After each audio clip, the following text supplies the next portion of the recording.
오늘은 봉독해 주신 말씀을 가지고 풀어놓아 다니게 하라, 이런 제목으로 하나님 말씀 증거하겠습니다.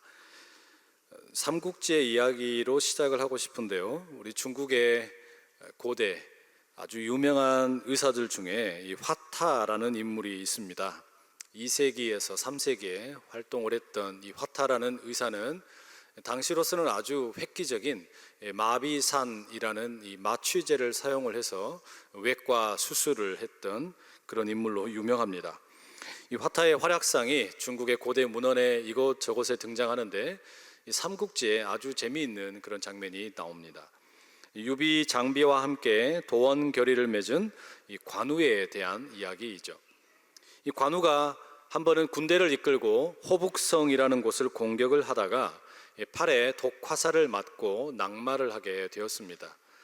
동료들의 도움을 받아서 우여곡절 끝에 진지로 돌아가긴 했지만 상처가 아주 깊게 들어갔기 때문에 이미 시퍼렇게 멍이 들게 되었습니다. 그런데 이때 어디선가 한 의사가 나타나서 자신이 치료를 하겠다라고 하는 겁니다.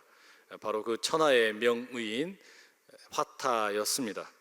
자신이 평소에 관우 장군을 존경했는데 이 관우가 독화살을 맞고 쓰러졌다라는 이야기를 듣고 치료해 주기 위해 먼 길을 직접 달려왔다라는 것이죠. 이 화타라 그러면 천하의 명의 아닙니까? 그런데 그 사람이 자신을 치료해 주기 위해 먼 길을 마다 않고 왔다고 하자 관우가 아주 기뻐하게 됩니다. 그리고 이제 화타가 재빨리 수술을 시작을 하게 되는데 이 수술법이 아주 끔찍했다라고 합니다. 아주 날카로운 칼을 꺼내서 이 관우의 팔을 절개하고 독이 퍼져 있는 뼈를 사각사각 긁어냈다라는 겁니다. 이 막사 안에 있던 사람들이 너무 끔찍해가지고 비명을 지르는데 정작 이 관우는 신음소리 한번 내지 않고 바둑만 두었다라고 기록되어 있죠. 상처를 모두 치료하자 관우가 화타를 위해서 연회를 베풀고 그리고 황금을 선물로 주려고 했는데 화타는 다 마다하고 치료약만 두고 돌아갔다라는 이야기입니다. 참 멋진 이야기죠. 우리들에게도 이렇게 명의가 직접 찾아와서 죽어가는 가족, 편찮은 우리의 식구들을 직접 치료해 줄 수 있다면 얼마나 좋겠습니까? 우리에게는 하지만 이 화타보다 더 유능한, 훨씬 더 뛰어난 예수 그리스도께서 계신 줄로 믿습니다. 우리 예수님께서 여러분의 삶에 또 가정의 일터에 자녀들에게 찾아가셔서 위대한 일을 행하시기를 간절히 축복합니다. 이 오늘 본문의 이야기는 병든 관우를 찾아갔던 화타처럼 병들어 누워있던, 그래서 이제 죽어버린 이 나사로를 찾아가는 일종의 예수님의 신방 이야기입니다. 차이가 있다면 화타는 제 시간에 일찍 도착을 해서 관우를 살려냈는데 이 예수님의 신방은 조금 늦고 말았습니다. 이 본문의 배경을 보시면 이렇지요. 오늘 우리는 요한복음 11장을 읽었고 10장의 후반부에 보시면 예수님께서 수전절이라는 명절에 예루살렘에 머무셨다라는 기록이 나와 있습니다. 이 수전절이라는 명절은 시리아의 임금이었던 안티오쿠스 에피파네스라는 임금이 예루살렘을 정복하고 그리고 그 예루살렘 성전 한가운데 번제단에다가 제우스 신상을 세우는 악행을 저지르게 되는데, 바로 그것을 분개하면서 유대인의 가문 중에 마카비라는 가문이 군대를 일으켜 시리아 군대를 무찌르고 이제 성전을 정결케 한 것을 기념하는 절기입니다. 지금은 유대인들이 이 절기를 하누카라고 부르고 빛의 절기라는 이름으로 약 8일 동안 지키는 그런 명절입니다. 그런데 예수님께서 이 수전절에 예루살렘에 계시다가 유대인들에게 돌에 맞아 죽을 뻔하셨습니다. 신성모독을 했다는 것이 이유였습니다. 그래서 예수님이 그 자리를 피하셔서 세례 요한이 세례를 베풀던 요단 저편, 요단강 동쪽으로 이동하여 거하시게 되었습니다. 바로 거기에서 예수님이 이제 다른 사람들에게 복음을 전하고 새로운 이적들을 행하고 계실 때, 바로 그때 어디선가 전갈이 하나 도착하게 되었습니다. 마리아와 마르다 두 자매가 보낸 전갈이었습니다. 그 내용은 나사로가 지금 병들어 죽게 되었다라는 소식이었습니다.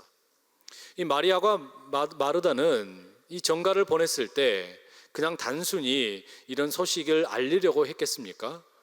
이렇게 마리아와 마르다가 나사로가 아프다라는 소식을 알렸을 때에는 빨리 좀 와달라고, 예수님께서 빨리 좀 오십시오라는 그런 부탁을 담고 있었겠지요. 그런데 예수님의 태도가 다소 이상합니다. 11장 5절에 보면 예수님과 이 마리아, 마르다, 나사로 이 세 남매의 관계는 상당히 친밀한 관계인 걸 알 수가 있습니다. 이렇게 아주 친밀한 관계였기 때문에 수소문해서 예수님께 와달라고 부탁을 했는데 예수님께서는 머무시는 곳에 이틀 동안 더 머무시는 겁니다. 결국 어떻게 되었습니까? 나사로가 죽었습니다. 너무나 허망하게 나사로가 죽어버리고 말았습니다.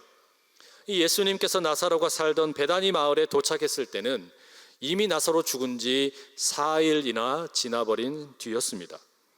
이제 수많은 조문객들이 이 유족을 위로하기 위해 찾아왔고 안타까운 마음으로 함께 울며 음식을 나누는 장례식만 치르게 되었던 것이죠. 말하자면 예수님은 치유를 위한 신방이 아니라 장례식의 조문을 간 꼴이 되고 말았습니다. 11장 20절에 의하면 예수님께서 뒤늦게 도착하셨다라는 소식을 듣고 마르다가 마을의 입구로 달려나갑니다. 하지만 마리아는 마르다를 따라가지 않고 짐에 머물러 있게 됩니다. 짐작을 해보자면 아마도 늦게 온 예수님이 원망스러워서 왜 이제 오셨냐고 화가 나는 마음을 그렇게 집에 머물러 있는 것으로 표현한 것은 아닐까 생각이 됩니다. 마르다와 한참을 예수님께서 이제 이야기를 하시는데 아무리 마르다와 오랫동안 이야기를 해도 마리아가 보이지를 않는 겁니다. 그래서 이제 예수님이 마리아는 어디 있느냐 그렇게 마리아를 찾자 그 소식을 듣고 마리아가 이제 급하게 마을 입구로 달려가게 되지요. 그리고 오늘 우리가 읽은 본문 32절이 시작하게 됩니다. 자, 32절의 말씀을 우리가 함께 읽겠습니다. 마리아가 예수 계신 곳에 가서 배웠고 그 발 앞에 엎드려 이르되 주께서 여기 계셨더라면 내 오라버니가 죽지 아니하였겠나이다 하더라. 마리아는 급하게 달려가서 예수님의 발 아래 엎드려 엉엉 웁니다. 그리고 그렇게 존경과 공손한 태도로 예수님 발 앞에 엎드려 있는 것과는 다르게 그 입에서 나오는 말에는 원망과 아쉬움이 가득 담겨 있었습니다. 만약에 예수님이 여기 계셨더라면, 만약에 예수님이 조금만 일찍 오셨더라면 우리 오라버니가 이렇게 허망하게 죽지는 않았을 텐데, 만약에 예수님이 조금만 일찍 오셨더라면 우리 오라버니가 살 수 있었을 텐데 왜 이제 오셨습니까? 마리아의 그 말 속에는 지금 서운함과 불편한 감정이 그 말투 속에 녹아 있습니다. 왜 이렇게 늦게 오셨냐고, 만약에 주님만 계셨다 그러면 우리 오라버니가 살 수 있지 않았겠냐라는 그런 하소연이 담겨 있다라는 말이죠. 여러분, 우리도 때로 만약에라는 상상을 하면서 지금 현재 나의 모습을 아쉬워하고 때로는 과거의 선택을 원망하고 안타까워하는 그런 일들이 종종 있지요. 만약에 내가 그때 그런 선택을 하지 않았다면 지금 내 모습이 달라졌을 텐데, 우리는 그런 마음을 상상해 보고는 합니다. 내가 만약에 이 여자를 만나지 않았더라면, 내가 만약에 이 남자를 만나지 않았더라면 내가 훨씬 더 잘 살 수 있었을 텐데, 만약에 내가 부잣집에 태어났더라면, 만약에 내가 좋은 대학에 들어갔더라면, 만약에 내가 좋은 직장에 들어갔더라면, 만약에 내가 그때 별로 비싸지 않았던 아파트 미리 사두었더라면, 만약에 내가 그렇게 별 볼 일 없어 보이던 그 상가를 미리 구입해 두었더라면, 우리 그렇게 과거에 놓쳐버린 기회를 안타까워하며 아쉬운 마음에 만약에 이랬다면 어땠을까 상상해보곤 합니다. 그래도 여러분, 이런 만약에라면 괜찮죠. 사실 가장 가슴 아픈 만약에라면 옆에 있던 사랑하는 사람을 잃어버린 후에 시간이 흐르고 흘러도 그 그리움이 가시지 않아서 만약에 내 옆에 있던 그 사랑하는 이가 지금도 살아있더라면 어땠을까, 이런 상상 아니겠습니까? 정채봉 시인이 엄마가 휴가를 나온다면 이라는 시에서 그런 그리움을 이렇게 만약에 상상을 해보고 있습니다. 엄마가 휴가를 나온다면, 하늘나라에 가 계시는 엄마가 하루 휴가를 얻어 오신다면, 아니 반나절, 반 시간도 안 된다면 단 5분, 그래 5분만 온데도 나는 원이 없겠다. 얼른 엄마 품속에 들어가 엄마와 눈맞춤을 하고 젖가슴을 만지고, 그리고 한 번만이라도 엄마 하고 소리내어 불러보고 숨겨놓은 세상사 중 딱 한 가지 억울했던 그 말을 일러 바치고 엉엉 울겠다. 여러분이 시인의 마음에 담겨 있는 그 어머니에 대한 그리움, 그것을 만약에라는 상상과 함께 표현하는 것이 우리의 마음을 울리지요. 더욱이 여러분, 우리 성도라면, 우리 그리스도인들이라면 아마 이런 만약에라는 상상을 예수님과 관련지어 가질 수도 있을 것입니다. 만약에 예수님께서 사랑하는 내 남편의 암을 고쳐주셨더라면, 만약에 예수님께서 사랑하는 내 아내의 종양을 제거해 주셨더라면 얼마나 좋았을까. 우리는 그런 아쉬움을 만약에라는 질문과 함께 상상으로 해보곤 합니다. 여러분, 그런데 만약에는 만약에일 뿐입니다. 우리는 죽은 자를 살릴 수가 없지요. 죽음은 현실이고 그것은 혹독한 것이고 인생을 쏘는 악한 화살입니다. 우리는 죽은 자를 슬퍼하며 울고 때로는 만약에라는 상상을 하지만 이 죽음이라는 것은 엄연한 실제이고 우리 모두에게 고통임에 분명합니다. 그러면 여러분, 우리가 어떻게 하면 좋겠습니까? 그냥 현실을 부정하고 만약에라는 상상을 하며 안주해야겠습니까? 그럴 수는 없을 것입니다. 왜냐하면 만약에라는 상상은 잠깐 동안 우리에게 위안을 줄 뿐이기 때문입니다. 그것은 진짜 위안이 될 수 없기 때문입니다. 우리에게 필요한 것은 죽음이라는 것을 실제로 이기고 죽음의 권세를 온전히 극복해내는 새로운 능력인 줄로 믿습니다. 우리에게 바로 그 죽음을 이기고 능력을 주시는 위로부터 내려오는 분이 계신다면 바로 그분은 우리 주 예수 그리스도이신 줄로 믿습니다. 우리 예수님을 한번 보십시오. 33절의 말씀에 의하면 예수님께서는 마리아가 우는 것과 또 함께 온 유대인들이 우는 것을 보시고 심령에 비통히 여기시고 불쌍히 여기셨다라고 기록되어 있습니다. 예수님께서는 자신의 발 아래 엎드려서 울고 있는 마리아를 보셨고, 그리고 그 주변에 함께 있는 유대인들이 울고 있는 것을 보셨습니다. 그래서 예수님께서는 심령에 비통히 여기시고 불쌍히 여기셨다라고 성경은 기록하고 있습니다. 그런데 예수님께서 심령에 비통히 여기시고 불쌍히 여기셨다라는 이 번역은 조금 만족스럽지 못한 번역입니다. 왜냐하면 우리 말 성경에는 이렇게 적혀 있지만 본 뜻에는 심령에 비통히 여기셨다라는 말은 화를 냈다라는 뜻이고 불쌍히 여기셨다라는 말은 애초에 없는 말이기 때문입니다. 이 표현을 있는 그대로 번역을 하자면 예수님께서 지금 마리아를 불쌍히 여기시거나 또는 동정심을 발휘하셨다라는 그런 표현이 아니고, 예수님께서는 지금 울고 있는 마리아와 또 주변에 들어서 있는 유대인들의 우는 모습을 보고 화를 내시고 그리고 분노를 표출하셨다라는 것입니다. 이게 도대체 무슨 말입니까? 지금 나사로의 죽음 때문에 울고 있는 사람들을 보면서 예수님이 왜 화를 내시고 왜 분노를 표현하고 계시는 겁니까? 그것은 예수님께서 그들에게 믿음이 없음을 아셨기 때문입니다. 예수님께서 그들을 보시니 믿음이 없는 것을 보시고 화가 나고 분노를 터뜨리시는 겁니다. 특별히 예수님께서는 유대인들의 모습을 보고 화가 치밀어 오르셨습니다. 왜냐하면 이 유대인들은 예수님을 하나님의 아들로 인정하지 않았을 뿐만 아니라 지금 이 자리에 와 있는 이유가 예수님을 조롱하고 비아냥거리기 위해 왔기 때문입니다. 36절과 37절의 말씀을 한번 같이 읽어보겠습니다. 이에 유대인들이 말하되 보라 그를 얼마나 사랑하셨는가 하며 그중 어떤 이는 말하되 맹인의 눈을 뜨게 한 이 사람이 그 사람은 죽지 않게 할 수 없었더냐 하더라. 이게 무슨 말입니까? 이 유대인들이 예수님께서 앞을 보지 못하는 맹인의 눈을 뜨게 해주는 것을 본 경험이 있습니다.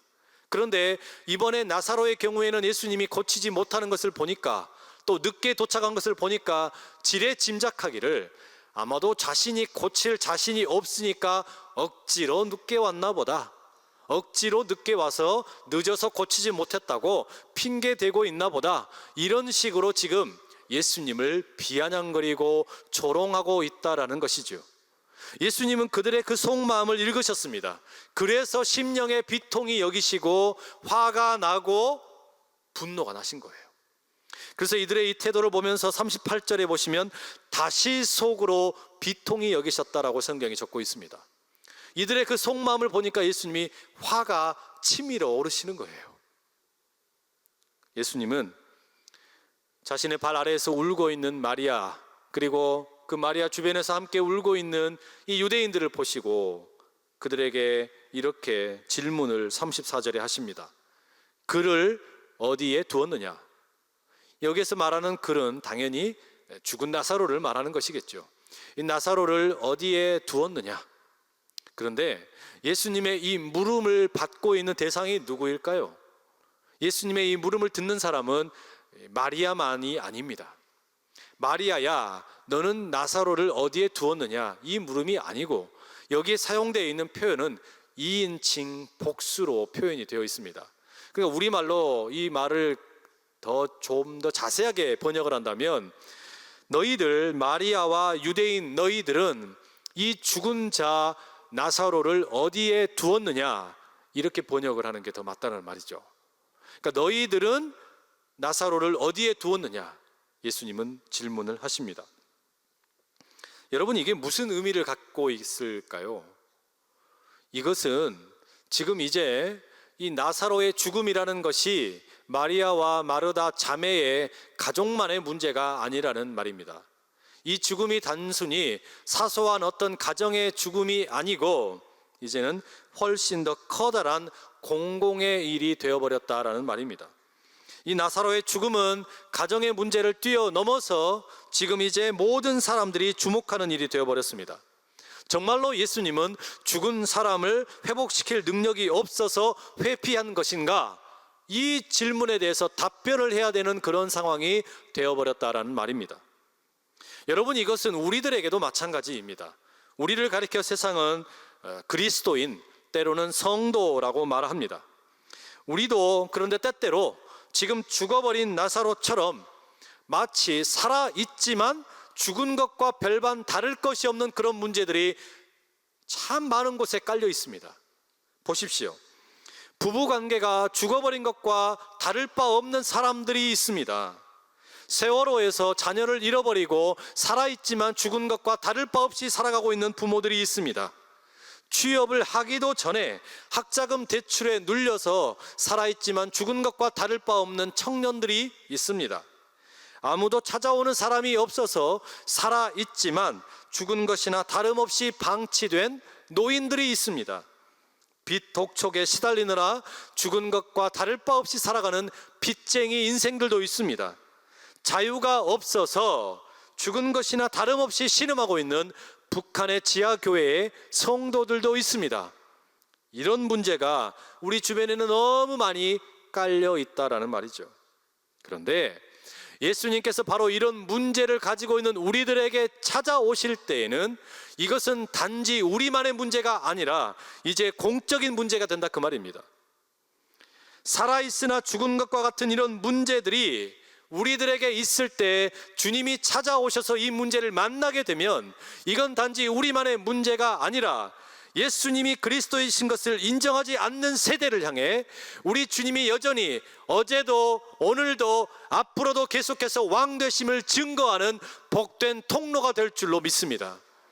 그렇기 때문에 우리에게 찾아오는 죽은 것과 다를 바 없는, 살아있으나 죽었은 것이나 마찬가지인 이런 문제들은 이제 공적인 문제가 되고 바로 그 일들을 통해서 우리 주님의 그리스도이심을 증거하는 일이 펼쳐지게 된다, 그 말입니다. 그래서 예수님께서 이 마리아와 유대인들을 향하여 그를 어디에 두었느냐라고 묻는 것처럼 오늘 우리를 향해서도 동일하게 물으십니다. 너의 죽어가는 관계의 문제는 어디에 두었느냐? 너의 깨어져 버린 가정의 문제는 어디에 두었느냐? 지금 죽어서 냄새나는 나사로처럼 신음하고 있는 너의 자녀들의 문제는 어디에 두었느냐? 망가져 있는 너의 마음의 문제는 어디에 두었느냐? 우리 주님께서는 지금 그렇게 묻고 계시는데 그 물으시는 주님에게 우리의 문제를 모두 다 내어놓으실 수 있기를 간절히 축복합니다. 34절에 보시면 와서서 보십시오 라는 무리의 대답을 들으시고 예수님께서는 우셨습니다. 성경 66권 중에 가장 짧은 구절입니다. 예수님 우셨습니다. Jesus wept, 이렇게 영어 성경은 번역해 놓고 있습니다. 그리고 주님은 38절에 보면 이제 굴로 된 무덤으로 가십니다.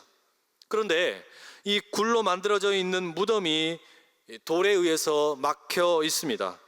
그래서 예수님께서 그 돌을 좀 치워라 이렇게 명령을 하시죠. 그런데 마르다가 주님을 말립니다.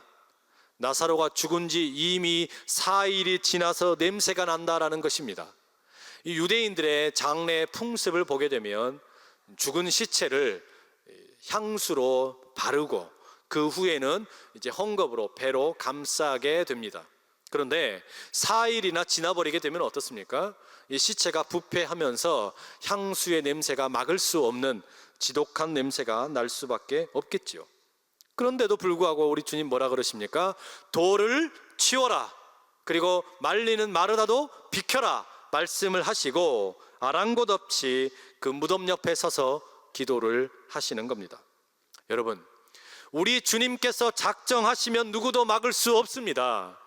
우리 주님께서 일하기로 작정하시면 어떤 방해물이든지, 그게 돌이든지 그게 바위이든지 그게 사람들의 이성적인 호소이든지 그 모든 것들을 다 치워버리고 우리 주님께서 작정하시면 일하시게 될 줄로 믿습니다. 우리 주님께서 작정하시면 우리에게 막혀있던 모든 것들을 뚫어내시는 능력을 보여주실 줄로 믿습니다. 여러분의 가정의 일터의 자녀에 그렇게 작정하셔서 찾아오시는 주님의 방문하심이 있기를 간절히 소원합니다. 예수님께서는 그렇게 이제 무덤 옆에 서셔가지고 기도를 하시는 겁니다. 하나님의 영광을 구하고 하나님의 신실하심을 의지하여서 선포하시고 기도하십니다. 이 모든 것은 여기 둘러선 모든 무리가 내가 바로 하나님의 아들이심을, 그리고 하나님께서 나를 보내심을, 예수는 그리스도이심을 믿게 하기 위함이라고 주님은 기도하십니다. 그렇게 기도하신 후에 큰 소리로 외치시지요. 나사로야 나오라, 나사로야 나오라. 우리 주님께서 그렇게 외치시는데요, 여러분, 여기 이 장면, 이 무덤이라는 단어에 한번 주목을 해보시기 바랍니다. 이 무덤이라는 단어가 요한복음에 14번 정도 사용이 되고 있습니다. 그런데 요한복음에 처음으로 무덤이라는 단어가 사용되는 장면이 5장 28절입니다. 이 5장 28절에 어떻게 기록되어 있는지 한번 읽어보겠습니다. 시작. 이를 놀랍게 여기지 말라. 무덤 속에 있는 자가 다 그의 음성을 들을 때가 오나니. 5장 28절에 뭐라고 기록되어 있습니까? 무덤 속에 있는 자가 다 그의 음성, 주님의 음성을 들을 때가 오나니라고 기록되어 있는데, 바로 그 다음에 무덤이라는 단어가 사용된 게 바로 오늘 본문입니다. 5장 28절 무덤 속에 있는 자가 주님의 음성을 들을 때가 온다. 그리고 두 번째로 사용되는 무덤이라는 단어, 바로 그 단어가 오늘 본문에 사용이 됩니다. 무덤 속에 있는 자 나사로에게 우리 주님의 음성이 들려지는 실제적인 일이 벌어지는 겁니다. 그 나사로를 향하여 우리 주님이 말씀을 하시는 거예요. 나사로야 나오라, 나사로야 나오라. 그러자 어떤 일이 벌어집니까? 44절에 보면 이렇게 기록되어 있죠. 죽은 자가 수족을 배로 동인 채로 나오는데 그 얼굴은 수건에 쌓였더라. 예수께서 이르시되 풀어놓아 다니게 하라. 무덤 속에 있던 자 나사로가 우리 주님의 음성을 들었습니다. 우리 주님의 음성이 나사로의 귀에 들리자 그 시간으로 즉시 멈춰버렸던 심장이 다시 뛰기 시작을 하는 겁니다. 심장이 다시 뛰면서 나사로의 온 몸으로 피가 돌기 시작을 하는 겁니다. 손과 발로 피가 돌기 시작을 하자 손과 발이 움직이고 멈춰있던 근육이 움직이고 힘줄이 힘을 갖게 되고 관절이 움직이고 뼈마디가 움직이고 그렇게 온 신경들이 살아나고 뇌세포가 살아나고 누워있던 나사로가 일어나게 된 줄로 믿습니다. 나사로가 그렇게 일어나니까 그 무덤에 열린 틈 사이로 햇빛이 들어옵니다. 그리고 감겨있는 그 눈 사이로 햇빛이 들어오자 눈부심을 경험하게 되는 거죠. 그렇게 일어난 나사로가 이제 마치 영화 속의 미라처럼 한 걸음 한 걸음 걸어서 무덤 밖으로 나가는 겁니다. 걷고 있는 나사로도 놀라고 그 주변에 있던 사람들도 걸어오는 나사로를 보면서 다 기겁을 하면서 놀라게 되는 것이죠. 이렇게 살아나는 은혜가 예수 그리스도의 음성을 듣는 우리 모두에게 동일하게 있게 되기를 간절히 축복합니다. 무덤 속에 있는 자를 향하여 외치신 그 주님의 음성, 나사로야 나오라 했던 음성이 오늘 우리들에게도 들려져서 요한아 나와라, 김집사야 나와라, 이권사야 나와라, 잠들어 있던 병들어 있던 몸아 나와라, 멍망이 되어 있던 사업체야 나와라, 깨져 있던 관계야 나와라. 그 음성, 우리 주님의 음성이 여러분의 개인의 삶과 가정과 일터 가운데 온전하게 울려 퍼질 수 있기를 간절히 축복합니다. 그런데 여러분, 그 사실을 아십니까? 우리 주님께서 이렇게 들려주시는 이 음성을 듣는 자리가 바로 기도의 자리입니다. 그래서 우리는 이 사순제를 시작하며 주님의 십자가의 고난을 묵상하기도 하지만 우리는 이 주님의 음성을 다시 한번 듣고 싶고 다시 한번 살고 싶은 마음에 특별 새벽 기도회를 하는 겁니다. 우리는 그래서 내일부터 함께 같이 이 특별 새벽 기도회 자리에 함께 모여서 기도하며 우리 주님의 음성을 들을 수 있기를 간절히 소원합니다. 또한 뿐만 아니라 우리는 내일 모레부터 함께 이제 대신방을 하게 됩니다. 대신방을 하는 게 무엇입니까? 우리 주님의 음성을 듣는 자리가 될 수 있기를 소원합니다. 우리가 신방을 하는 이유는 뭐 인구 조사하는 것도 아니고 호구 조사하는 것도 아닙니다. 여러분을 귀찮게 하기 위해서 하는 것도 아닙니다. 이 대신방의 자리는 우리 주님의 여러분을 향한 가정 방문임을 믿으시기 바랍니다. 그래서 여러분을 향하여 사역자를 보내시고 우리 주님의 음성을 들려주시는 것, 이것이 대신방입니다. 그러니 기도의 자리에도 나오시고 신방을 신청하셔서 하나님께서 들려주시는 생명의 음성이 여러분 모두에게 들려줄 수 있기를 간절히 축복합니다. 우리 44절의 말씀을 다시 한번 읽어보겠습니다. 함께 읽습니다. 시작. 죽은 자가 수족을 배로 동인 채로 나오는데 그 얼굴은 수건에 쌓였더라. 예수께서 이르시되 풀어놓아 다니게 하라. 우리 주님의 사역자들이 여러분의 가정을 찾아가서 지금 마치 무덤 속에 갇혀 있는 것처럼 살아있지만 죽은 것과 같은 그 상태를 향하여 선포할 것입니다. 나사로야 나와라 했던 그 음성처럼 여러분을 향한 주님의 음성이 사역자들을 통해, 목사님들을 통해, 전도사님들을 통해 선포되게 될 것입니다. 그러면 우리는 함께 보게 될 것입니다.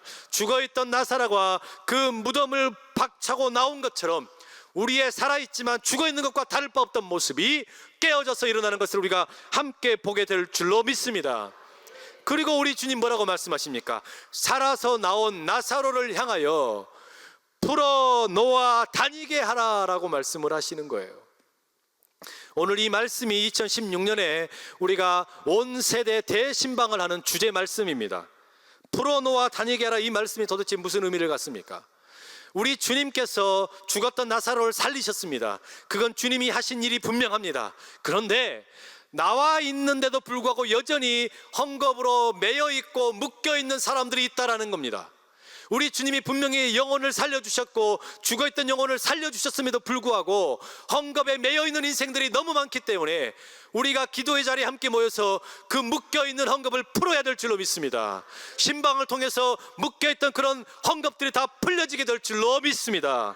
그래서 우리는 바로 그 일을 맡겨주신 교회에서, 공동체에서 이 일을 감당하고자 하는 것이지요. 아직 혹시 주님께서 나를 살려주셨음에도 불구하고 묶여있는 헝겊이 여러분 있지는 않으십니까? 그 헝겊이 이 기도와 신방을 통해 완전히 풀려지시기를 간절히 축복합니다.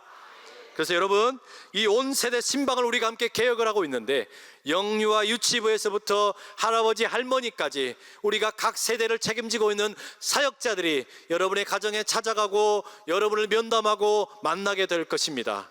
특별히 부탁을 드리는 것은 자녀들을 교회에 맡기고 교육을 시키는 우리 부모님들께 부탁을 드립니다. 우리가 자녀들을 학교에 맡기고 선생님께 찾아가서 우리 자녀가 어떻게 공부하고 있는지, 그리고 인성교육은 어떻게 되고 있는지 상담을 하는 것처럼 우리의 자녀의 신앙을 책임지고 있는 우리 교역자들, 그리고 선생님들 꼭 만나주시기를 부탁드립니다. 지금 우리의 자녀의 믿음은 어떤지, 신앙생활은 어떻게 하고 있는지, 영적인 상태는 어떠한지 묻고 그들을 위해서 함께 기도하고 눈물로 호소할 수 있는 그런 자리가 이번 신방의 자리가 될 수 있기를 소원합니다. 그래서 여러분, 오늘 이 시간에 바로 작정을 하시기를 소원합니다. 오늘 주보에 여러분 나누어드린 간지가 있습니다. 이 작은 간지에 보시면 새해 맞이 대신방 신청서라는 것이 되어 있습니다. 거기에 혹시 이미 신방 일정이 잡혀 있다라면 기록하실 필요가 없지만 1년 동안 또는 2년, 3년 이런 오랜 기간 동안 신방을 받지 못했던 분들 계신다면 여기에 적어 주십시오. 그러면 우리 교역팀이 함께 찾아가셔서 여러분들을 만나고 신방하고 정성껏 기도하는 그런 시간을 갖도록 하겠습니다. 그래서 이 시간에 한 1분 정도 시간을 드릴 테니까요, 직접 한번 적으시는 시간 가지시기를 바랍니다. 우리 안내위원들이 혹시 볼펜이 없으시면 볼펜도 드리도록 하겠습니다. 이제 적으시기 바랍니다.